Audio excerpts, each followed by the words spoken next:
Hello, welcome to Hope Matters. I'm Pastor Shafer, the senior pastor here at Mount Olive Lutheran Church here in Santa Monica. And Mount Olive produces these weekly interview shows to talk with people from around our area and around the country and around the world about the theme of hope, because we believe that hope matters. Our guest today on Hope Matters is Bishop Murray Finck. He recently retired as bishop of our neighboring Pacifica Synod here in California, and for the last month, he has just begun to serve as the interim bishop here in our Southwest California Synod. For those of you that don't know about Lutheran Synods, they are the local area, 65 of them across the US and the Caribbean.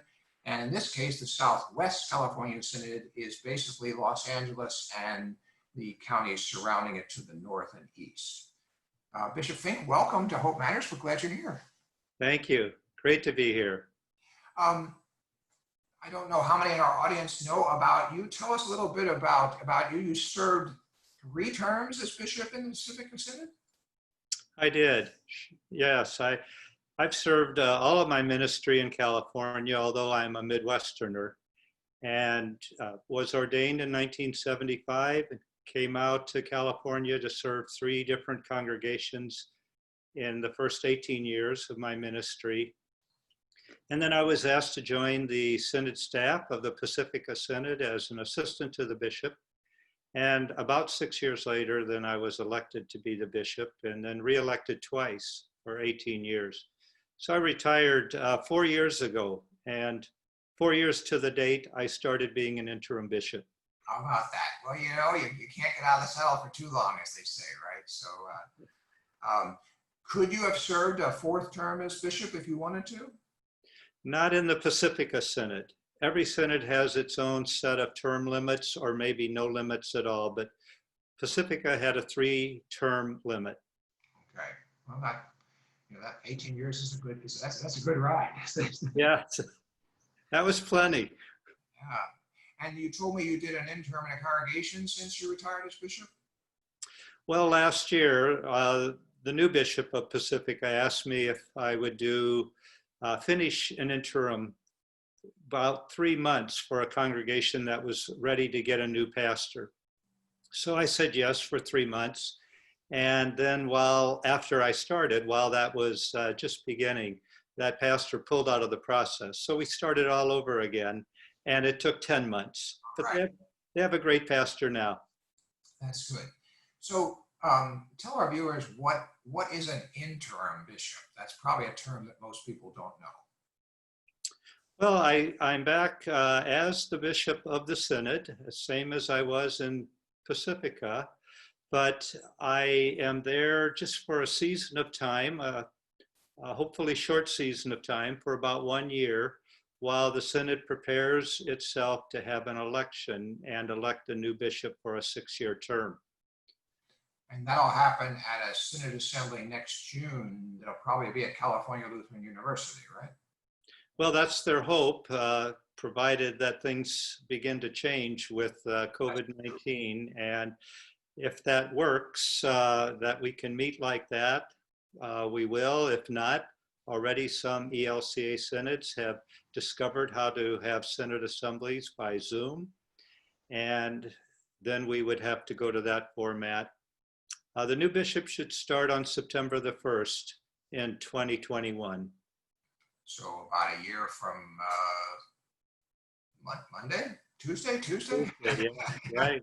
Yeah, right. Well, we're glad that you are here and with us in the synod. So our viewers would know Bishop Finck and I go back, well, it's more than 22 years, because I'm sure we met at one of those assistant to the bishop gatherings before you were bishop. Right. There was one out here in Woodland Hills, and I bet you and I were both there. Yes, right. So that's probably the first time we met, although it might have been before that. So at least 25 years, probably closer to 28, whatever. Right. Yes. So, I always say, don't offend anybody in the church because you're going to see them again. So, Yeah, that's right. That's right. all right, well, we could talk about old times a long time, but let's talk about the theme of hope. You know, Bishop Finck, what gives you hope as you look at the church and the world around you? What are some of the things that give you hope today? Well, thank you for asking that question, and I knew that you were going to ask it. I've been watching some of your other presentations, and when you first asked me to join you for this interview, you gave me an opportunity to start thinking about that part of our faith in ways of being ready to talk about that today, and so I'm grateful. And you know, I'm going to go back a little bit and tell a story about how hope first began for me, because it's playing out again now today. But when I was in seminary back in 1993, they sent me on a vicarage year, and they sent me to a place near Sacramento in the Delta, a little town that had a preaching station that occasionally would gather a few Lutheran people and have a Lutheran service. But they asked this vicar to come to that town and to start a new congregation. And so when I went there on my vicarage, there were 12 people that gathered the first Sunday in an old broken down post office that had been condemned. We rented it for $100. And these 12 people then said, we're going to become a congregation. Let's call ourselves Hope Lutheran Church. And they began to teach this seminarian what hope was all about. They got excited about this new possibility. They were excited about their faith. They were excited about their little church. They renovated that old post office. And in the year that I was there, they multiplied themselves more than 6 times over and really became a congregation. They truly lived out their name. They were people of hope, hardworking and diligent. And that story stayed with me, and I've been thinking about it because we're in a time now when there's a new day ready for us in the church. A new reformation of the church today, because we've been faced with some very uncertain times, and we're doing things quite differently than we were a year ago. We've had to do things differently. And yet the church isn't closing its doors. It may not be able to gather people inside, but they're opening their doors in new ways, in gatherings such as we're meeting right now. And some are gathering in the parking lot, spread out 6 or 10 feet apart. And so the church is moving forward in a new day. And when this time of separation from one another hopefully will end, when they get control of this virus, I truly hope the church doesn't go back to normal.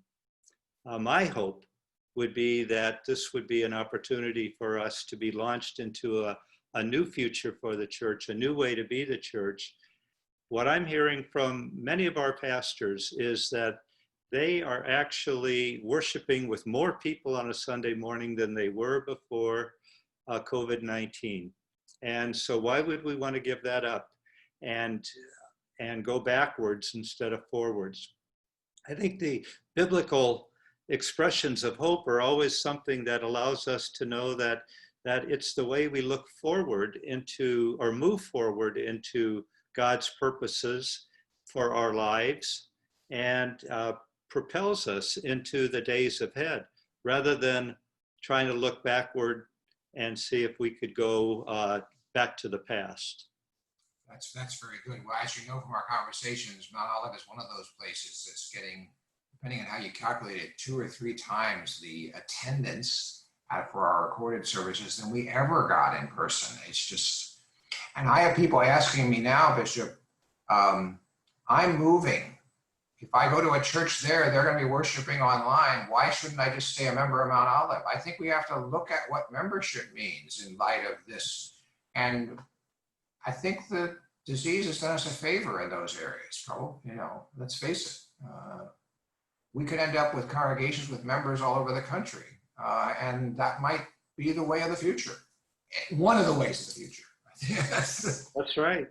Well, for me, before I started this work with Southwest California, I was worshiping all over the country.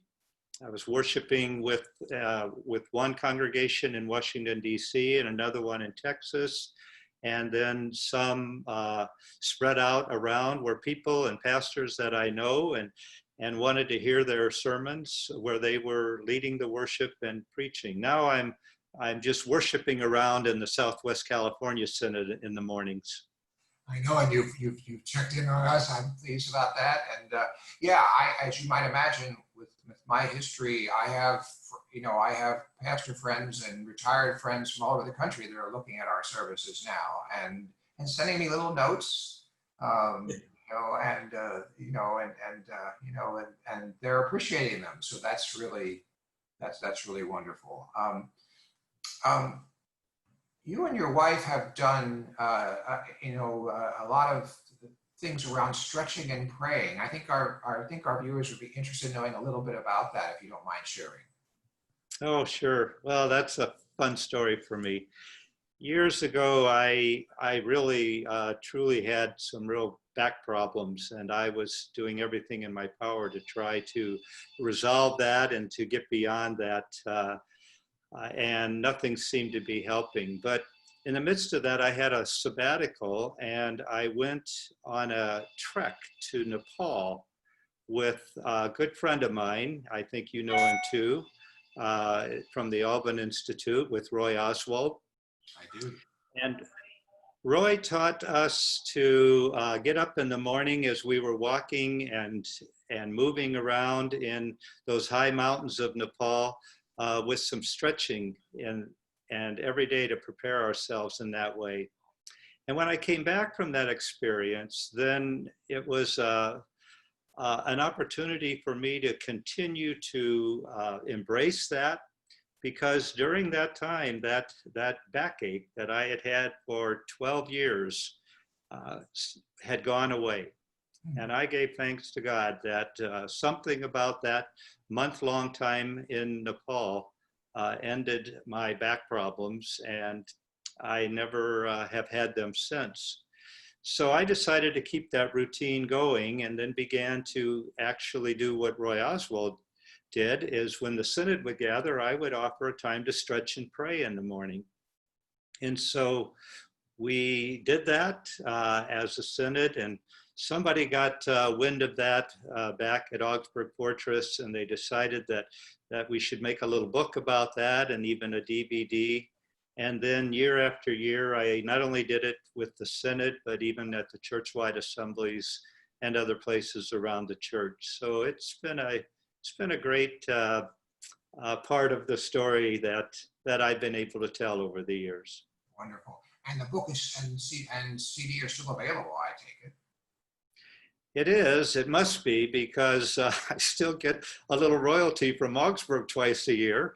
So I think it's all digital now, though. How would people find it if they want to look at it? What's the exact title? Oh, it's called Stretch and Pray. And it has about 40 stretching postures and then 6 prayer postures at the end. And it guides through each of those. There's biblical references for each of the stretch postures, and then a little bit more about the 6 prayer postures. So if they went to augsburgfortress.org and search Stretch and Pray, or searched your name, it would come up, I would guess. They would.